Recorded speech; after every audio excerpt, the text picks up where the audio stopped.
Dans le prochain épisode de Demain nous appartient, Christelle met de l'huile sur le feu entre Charles et Jessica. Simon plaide pour sa propre cause. François met les petits plats dans les grands.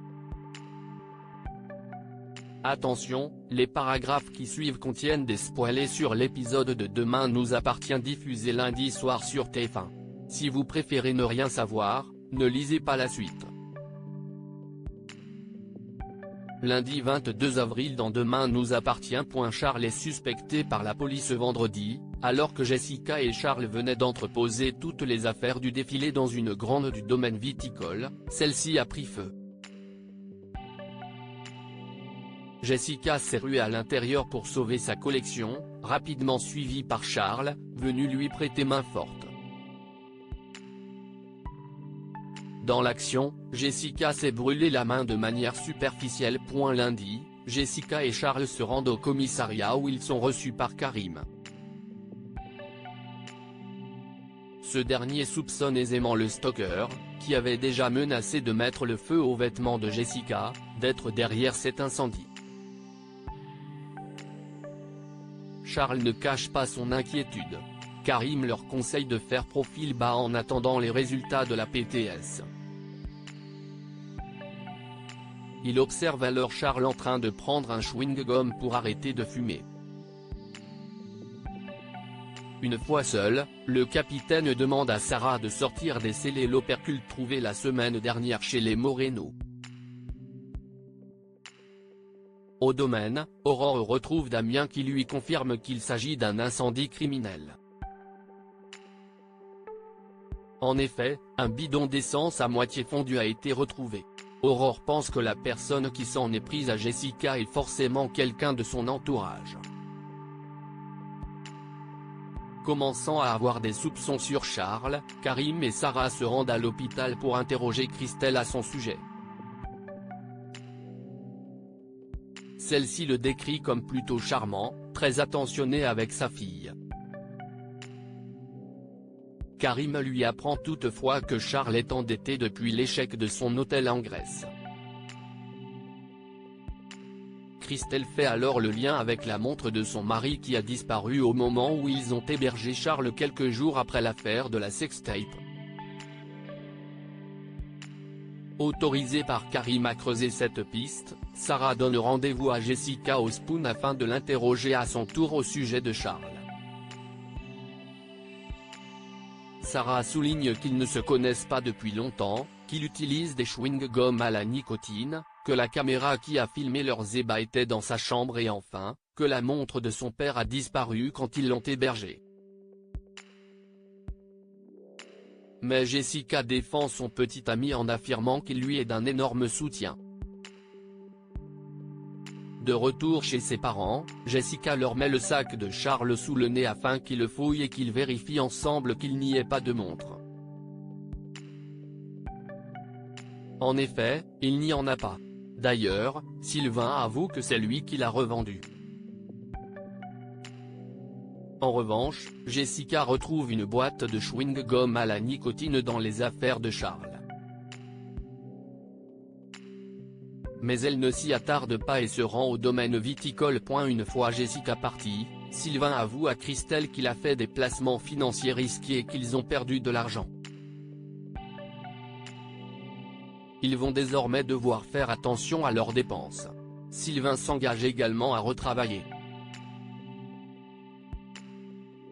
Au domaine, Jessica retrouve Charles qui est en train de monter l'estrade. Alors qu'elle exprime ses doutes sur l'intérêt de maintenir le défilé, il est à nouveau là pour l'encourager et la rassurer. Au même moment, les mannequins arrivent pour les répétitions. Maud est la première à défiler sur le podium. Alors qu'elle arrive au bout, des spots se décrochent et tombent à quelques mètres d'elle, provoquant sa chute. François va-t-il redemander la main de Swasik ? Dès le petit déjeuner, Swasik est de très bonne humeur. Elle déchante toutefois lorsque François annonce qu'il va dîner avec Étienne et des collègues le lendemain soir afin de lui remonter le moral face à tout ce qu'il traverse, entre sa femme en prison et son fils en cavale. Vexé, Soisig file au boulot. François et Adam sont en fait complices d'une surprise à son égard. À l'hôpital, Soisig confie à Nour que François a oublié son anniversaire dont la date est justement le lendemain. Sa collègue et amie lui propose alors de se consoler en passant la soirée avec elle. De son côté, au lycée, François montre à Agnès le cadeau qu'il a prévu d'offrir à Soisig. La professeure de physique-chimie est certaine que Soisig sera comblé. À la fin de la journée, Soisig est au téléphone avec Nour et parle fort exprès pour que François l'entende. Elle parle de leur soirée prévue le lendemain, évoquant restaurant et boîte de nuit. Agacé par ce qu'il est en train de corriger des copies, François s'éloigne pour aller mettre la table. Toujours au téléphone, Soisig jette un œil à l'ordinateur de François et tombe sur un mail de confirmation de réservation d'une lune de miel aux Seychelles. Folle de joie, Soisig confie à Nour que son ex-mari compte la redemander en mariage pour son anniversaire.